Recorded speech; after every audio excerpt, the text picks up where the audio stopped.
Olá, irmãos e irmãs, que a graça e a paz do Senhor esteja abençoando a sua vida. Seja bem-vindo a mais uma aula da nossa Escola Bíblica Dominical Online, realizado pela Igreja Presbiteriana Independente de Araraquara, uma igreja que celebra, uma igreja que ensina e vive a palavra de Deus. Vamos dar continuidade aos nossos estudos dentro dessa série sobre a ética cristã, uma ética cristã ensinada por Jesus no seu famoso Sermão da Montanha. E hoje nós já estamos para mais da metade do capítulo 5, onde nós vamos falar sobre o ensino a respeito dos juramentos. Na verdade, o que nós vamos extrair desse texto é a importância de viver uma vida honesta, uma vida sincera, como marca da ética cristã. Sinceridade e honestidade deve ser a marca da nossa vida cristã. Muito obrigado pela presença de vocês que estão conosco. Nunca esqueça de contribuir conosco, curtindo esses estudos e compartilhando para que chegue também a outras pessoas. E assim a palavra de Deus chegar a mais pessoas possíveis, principalmente parentes, amigos seus, pessoas que você gostaria que elas também fossem abençoadas com o conhecimento da palavra do Senhor. Vamos agora ler o texto da nossa reflexão, do nosso estudo de hoje, que é Mateus capítulo 5. Nós vamos ler a partir do versículo 33, onde Jesus fala algo muito importante também dentro desses ensinamentos tão preciosos que ele está nos dando. Então ele diz o seguinte: Vocês também ouviram o que foi dito aos antigos: Não faça juramento falso, mas cumpra rigorosamente para com o Senhor o que você jurou. Eu, porém, lhes digo: não jurem de modo nenhum, nem pelo céu, por ser o trono de Deus, nem pela terra, por ser o estrado de seus pés, nem por Jerusalém, por ser a cidade do grande rei. Não jure pela sua cabeça, porque você não pode fazer com que um só cabelo fique branco ou preto. Que a palavra de vocês seja sim, sim, não, não. O que passa disso vem do maligno. Essa é a porção das Sagradas Escrituras que nós vamos estudar. Mas vamos pedir também que o Espírito Santo esteja nos conduzindo nesse estudo, porque é Ele quem tem o conhecimento perfeito daquilo que Ele mesmo inspirou a esses apóstolos. Orar. Pai Santo e amado, somos gratos a Ti, ó Deus, pela semana que tivemos e por ter chego, Senhor, esse dia precioso para nós, onde cada um nas suas casas, mas unidas em espírito e unidos na intenção de aprender da Tua palavra, nos reunimos e abrimos a Bíblia, Senhor. E nesse momento de ensino, que o Espírito Santo seja o nosso instrutor, ele seja aquele que nos conduza pelo conhecimento da palavra, pois ele foi quem inspirou esses textos. Essa palavra é tua, tu é o melhor intérprete dela. Por isso nós pedimos a tua ajuda, o teu auxílio, para que nesse estudo sejamos edificados pela tua palavra e transformados também por ela. Nós oramos pedindo isso em nome de Jesus. Amém.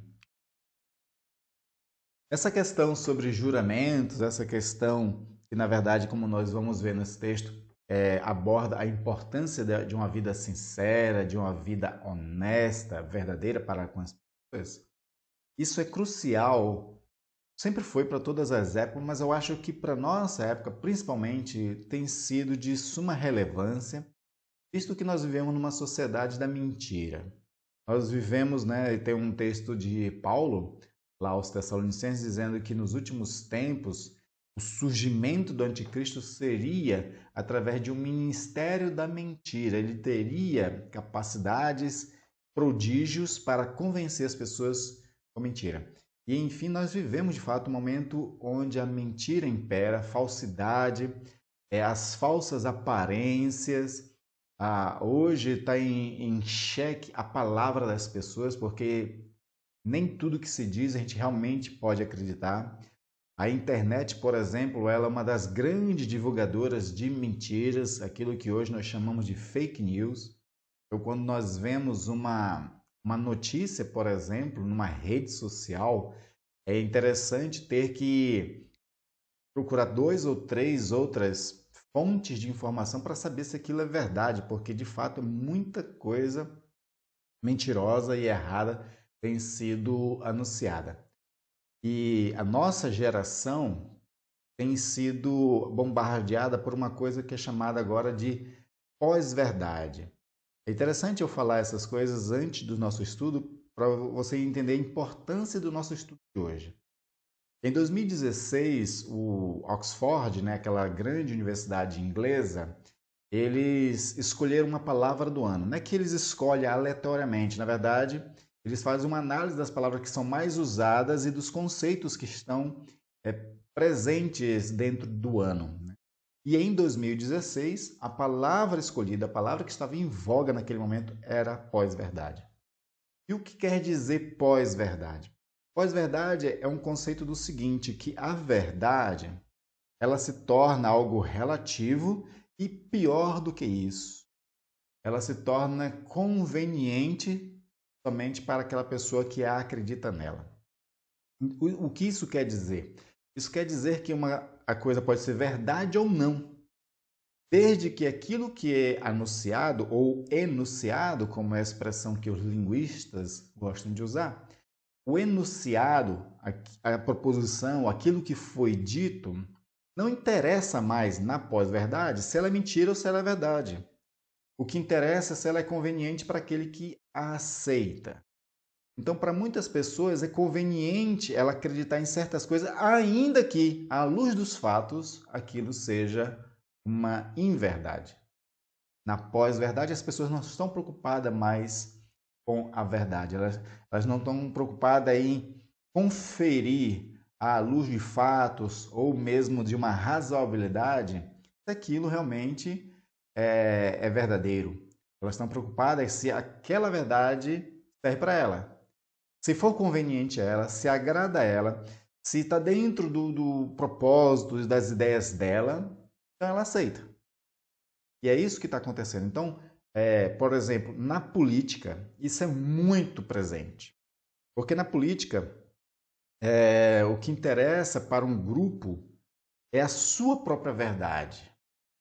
E ele ataca os outros como se fossem mentiras. E fica vice-versa, aquela questão de ataques de narrativas.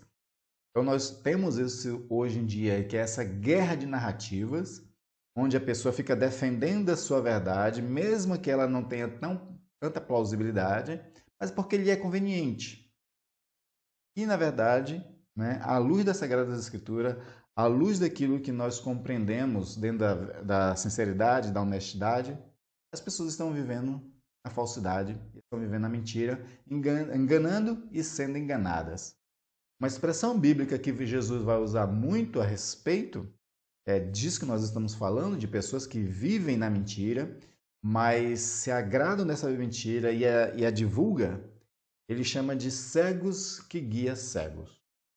As pessoas estão cegas de tal forma pela sua verdade, continuam guiando outras pessoas. Elas divulgam através de suas redes sociais e elas vão cada vez mais encontrando, buscando, né, argumentos para defender a sua posição. Então são cegos, guias de cegos. A igreja tem que tomar muito cuidado disso porque a igreja também cai nesses erros. De às vezes acreditar em certas coisas e que não tem realmente plausibilidade bíblica, que não tem respaldo das Sagradas Escrituras. Foi o que aconteceu com a igreja de Laodiceia, quando Jesus manda escrever, João escrever as 7 cartas à igreja da Ásia, ali no Apocalipse, né? A igreja de Laodiceia é aquela que era chamada por Jesus de cega. E disse para essa igreja, compre de mim colírio para que vejas. Porque, de fato, eles estavam cegos, se guiando por falsidades e por mentiras. Então, nós temos que ter muito cuidado disso. Se nós vivemos numa era, nós vivemos numa sociedade, onde a verdade já não interessa, agora é a pós-verdade, a verdade conveniente somente, né? Aquela que me interessa. É importante?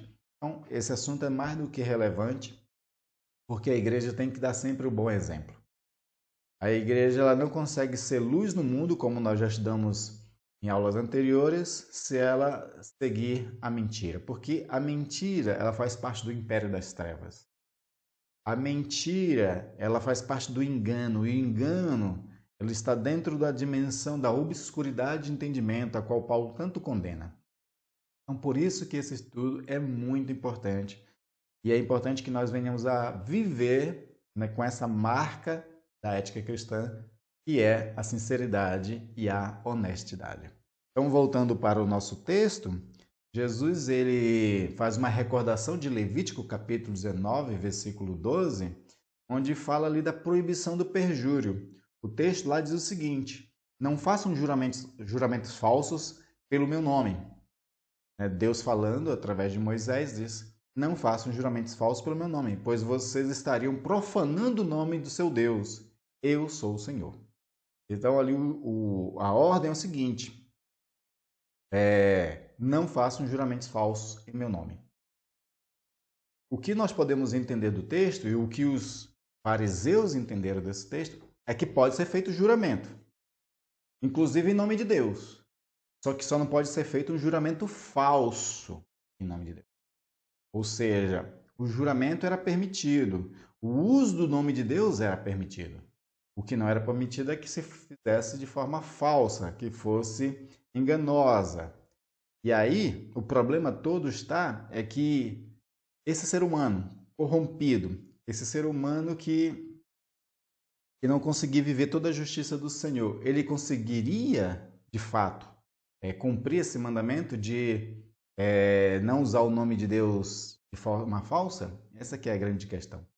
Então, Jesus, ele trabalha essa questão à luz do que é o ser humano, compreendendo quem é esse ser humano. Um ser humano que nem sempre, né, consegue viver toda a justiça de Deus, que nem sempre consegue ser sincero, nem sempre consegue ser honesto, mas ele usa de artifício para tentar se prevalecer diante de algumas situações e de pessoas.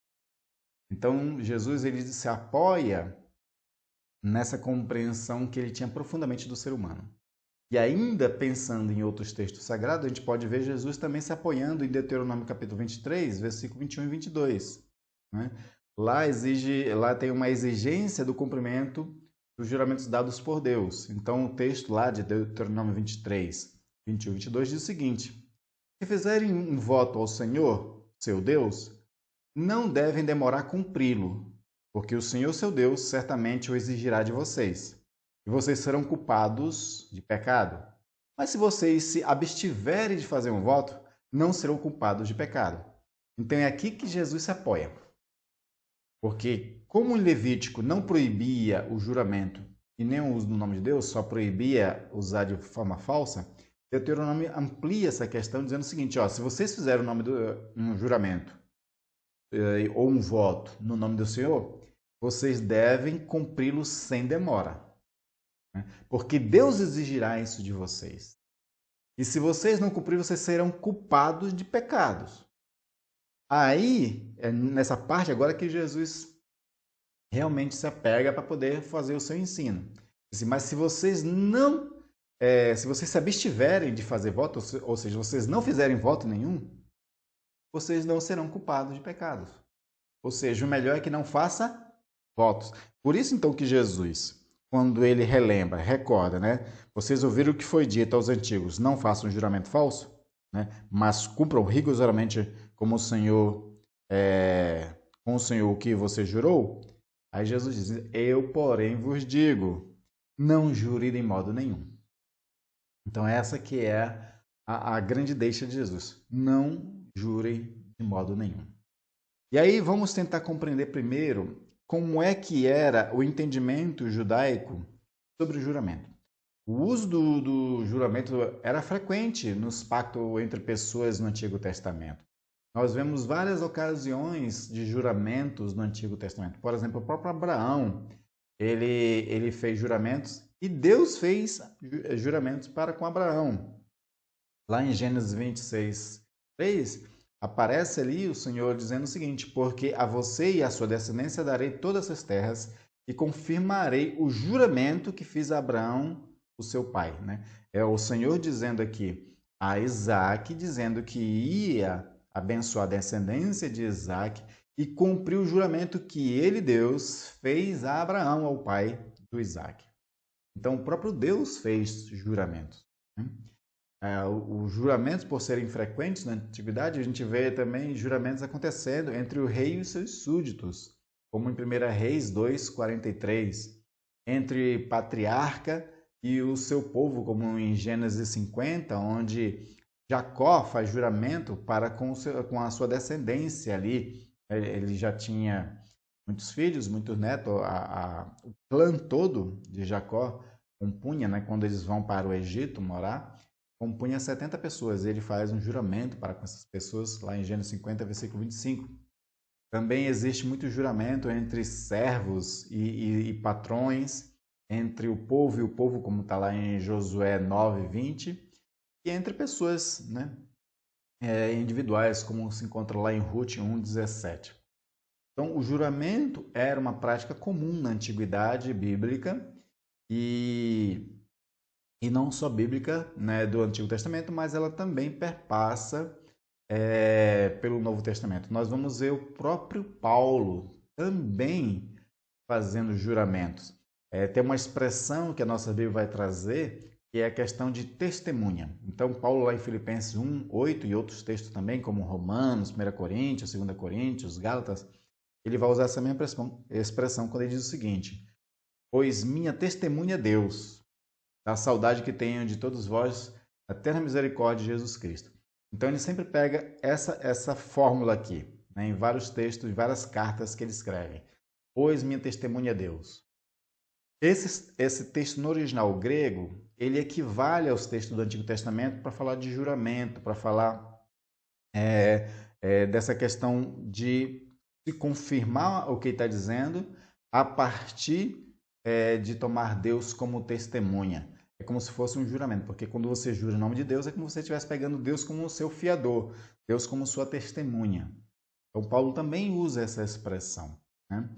Aí é preciso dizer que, então, né, esclarecendo bem como nós estamos colocando, é de que o juramento ele não proibiu você fazer juramentos no tribunal. Por exemplo, no Brasil não é tão constante, mas também se faz no Brasil, né? Assim como nos Estados Unidos, onde as pessoas elas prestam juramento quando elas vão fazer,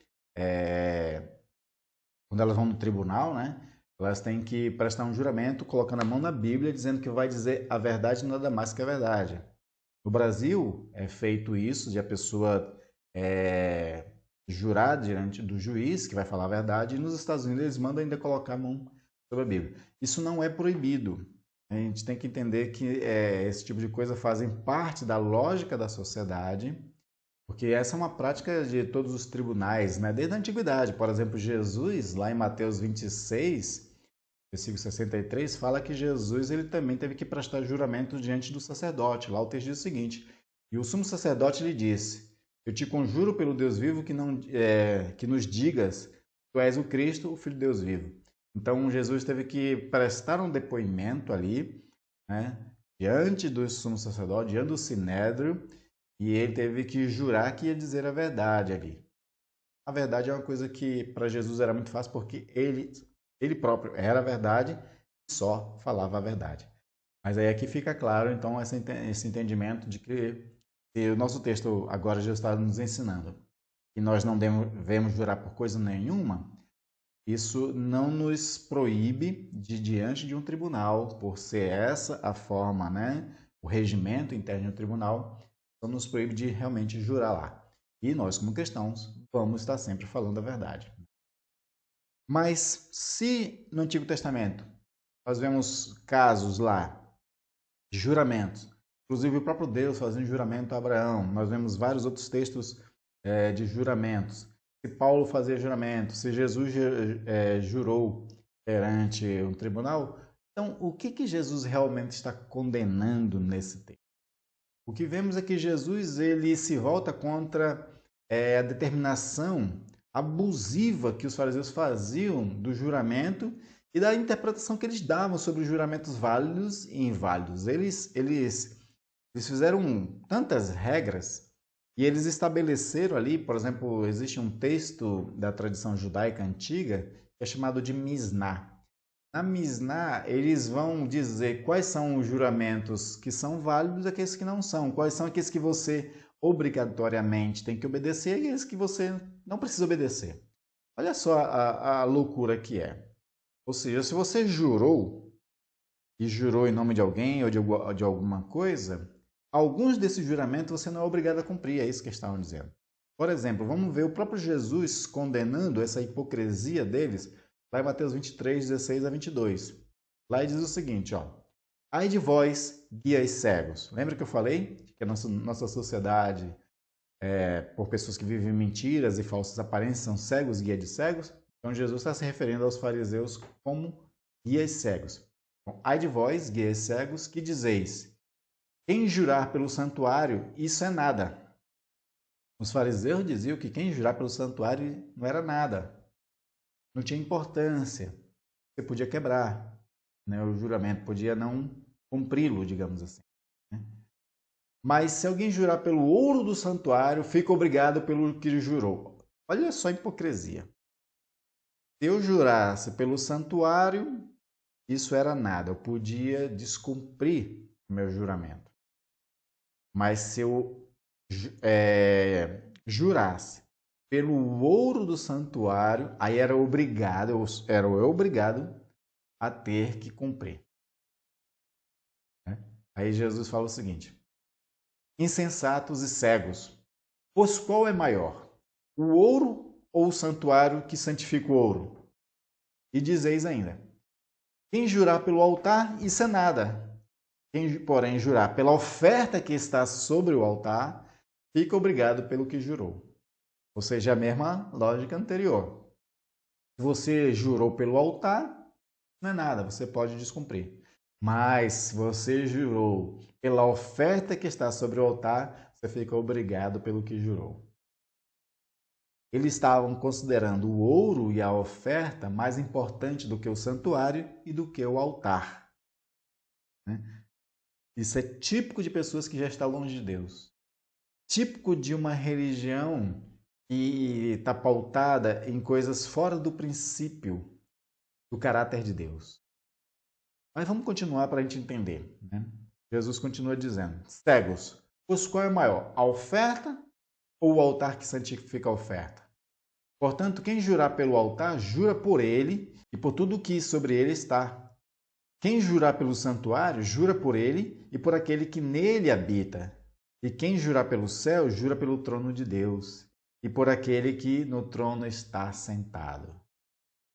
Jesus está dizendo para eles é o seguinte: vocês são hipócritas, vocês são gananciosos, ambiciosos, avarentos, vocês têm uma alma corrompida. Para vocês o que interessa é ouro, para vocês o que interessa é a oferta. Vocês desprezam até o santuário, vocês desprezam até o altar de Deus, porque quem jura pelo altar e quem jura pelo santuário está jurando por Deus, porque o altar e o santuário pertencem a Deus. Então essa é a característica do abuso, do uso errado do juramento que os fariseus estão fazendo, e é isso que Jesus condena. Por isso que no nosso texto vai trazer essa questão de que Jesus ele pede para que a gente não jure de modo nenhum, e aí diz: nem pelo céu, por ser o trono de Deus, nem pela terra, por ser o estrado dos seus pés, nem por Jerusalém, por ser a cidade do grande rei, que é ele mesmo, Jesus. E nem jure pela sua cabeça. Não jure nem pela sua cabeça, porque você não pode fazer com que um só cabelo fique branco ou preto. Dentro dessa lógica que Jesus está ensinando para nós, dentro daquilo que nós acabamos de ler lá em Mateus 23 também, entendemos que toda a criação é de Deus. Então, quando a gente jura por qualquer coisa, seja pelo santuário, seja pelo altar, seja pelo céu, seja pela terra, seja por Jerusalém, seja pela nossa cabeça, na verdade a gente está inserindo Deus dentro desse juramento, porque tudo pertence a Ele. Né? Por tudo pertencer a Deus, então se a gente jurar por alguma coisa, a gente está jurando por Deus. E como nós não podemos tomar o nome de Deus em vão, é pecado jurar em nome dele. Principalmente quando não existe sinceridade. Principalmente quando não existe honestidade. Essa que é a lógica da pessoa de Jesus Cristo. Porque o ser humano, como eu falei, E Jesus ensina isso aqui para seres humanos que são corrompidos, seres humanos que são filhos da queda de Adão. Desde a queda de Adão, nós tendemos à ambiguidade, ao engano, à mentira, para às vezes suprir necessidades pessoais, vaidosas, gananciosas, como no caso lá dos fariseus, né? Então, nós vemos que esse ser humano é que é o problema. Não é o juramento que é o problema, é o ser humano que é o problema. E o que Jesus quer nos ensinar aqui é que nós sejamos homens e mulheres de palavra. De palavra.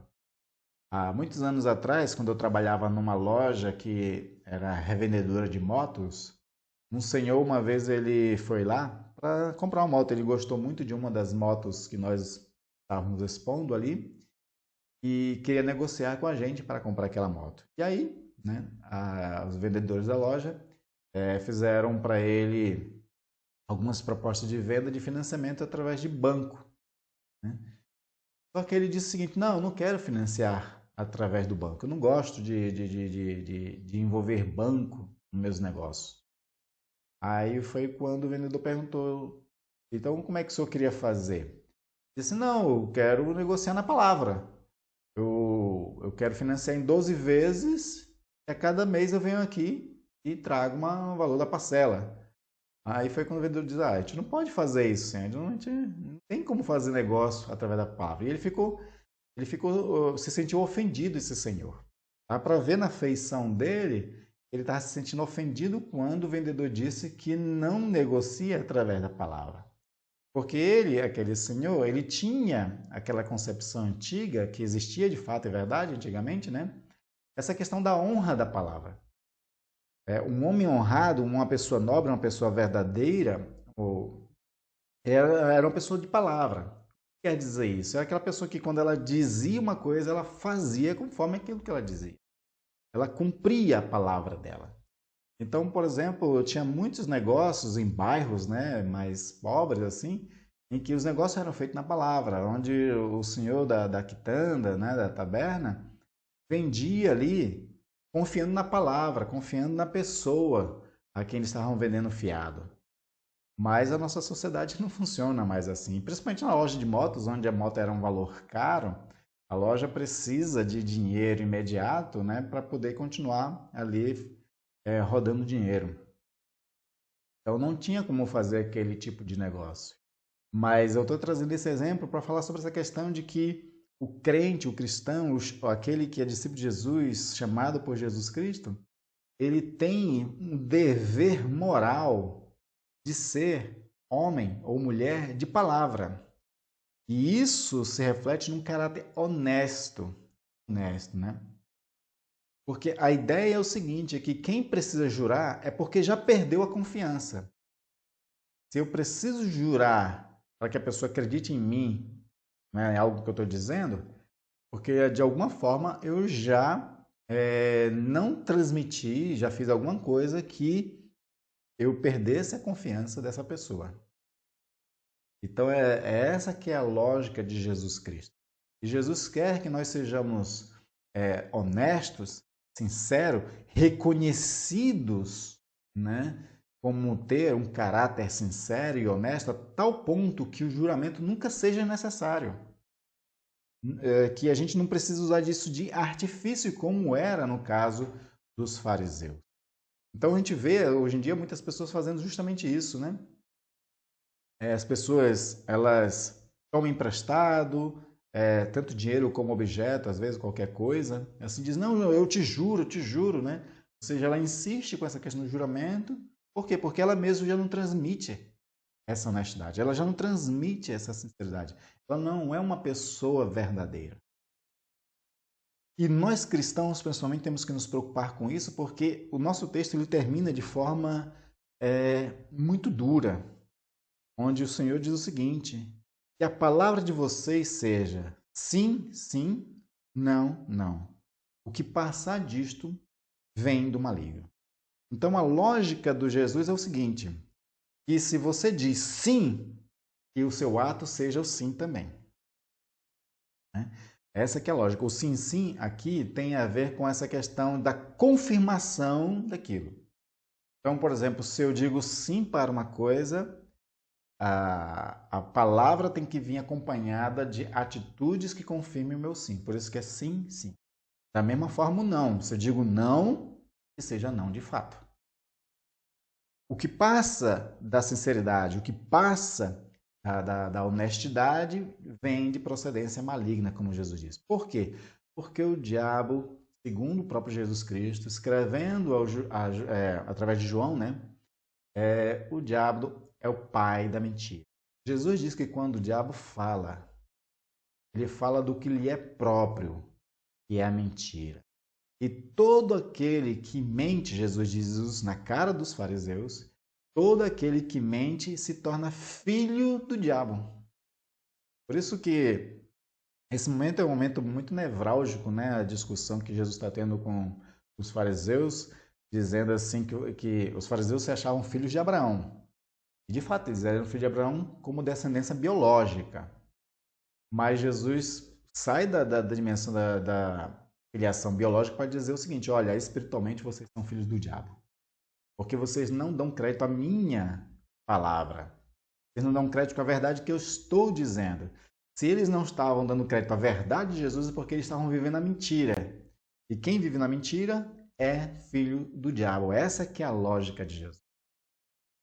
Então, o juramento aqui, na fala de Jesus, ele passa a ser um artifício para os mentirosos.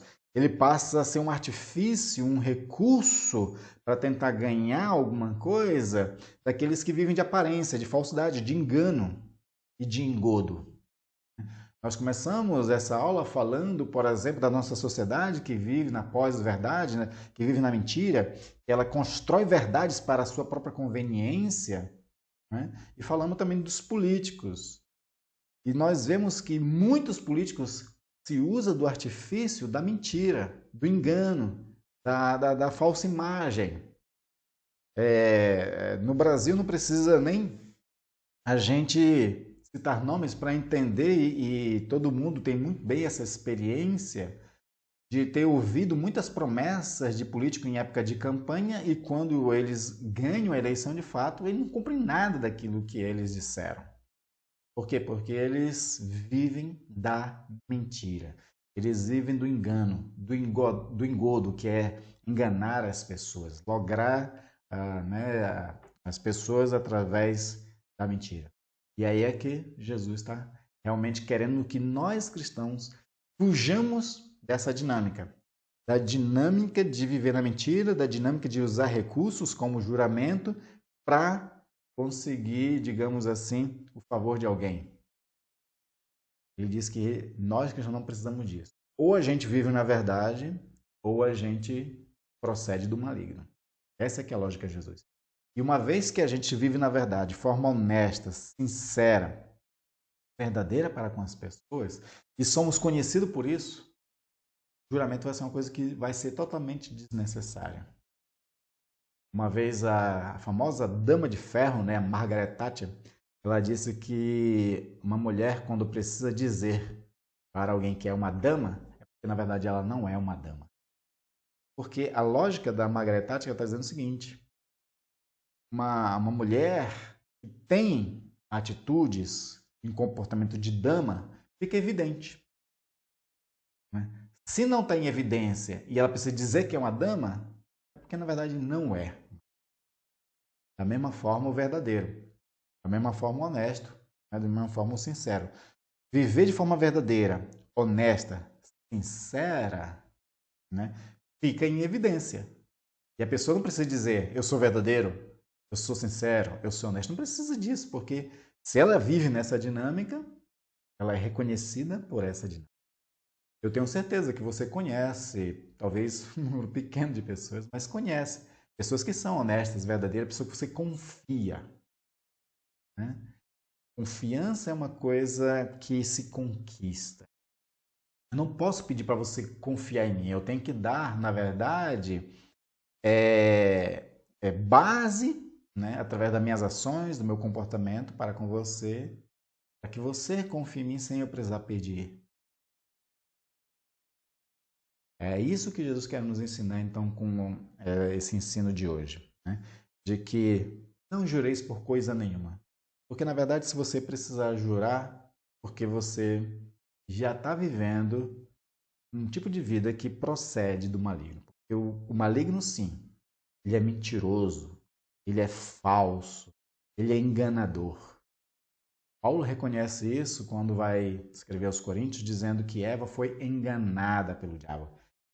E o anticristo, como eu falei no início da lição, né? Ele, quando se manifestar, tá lá em cartas aos Tessalonicenses, ele se manifestar, ele vem com poder e sinais da mentira. Ele que é o mentiroso. Ele faz de tudo para enganar as pessoas. E engana, porque ele tem habilidade para isso. Ele tem estratégias para isso. E aquele que vive na mentira procede dele. Mas nós cristãos, nós devemos proceder de Jesus. Jesus, ele é o caminho, ele é a verdade, ele é a vida. Todo aquele que caminha na verdade, segundo o apóstolo João, permanece no Senhor. Somente quem anda na verdade permanece no Senhor.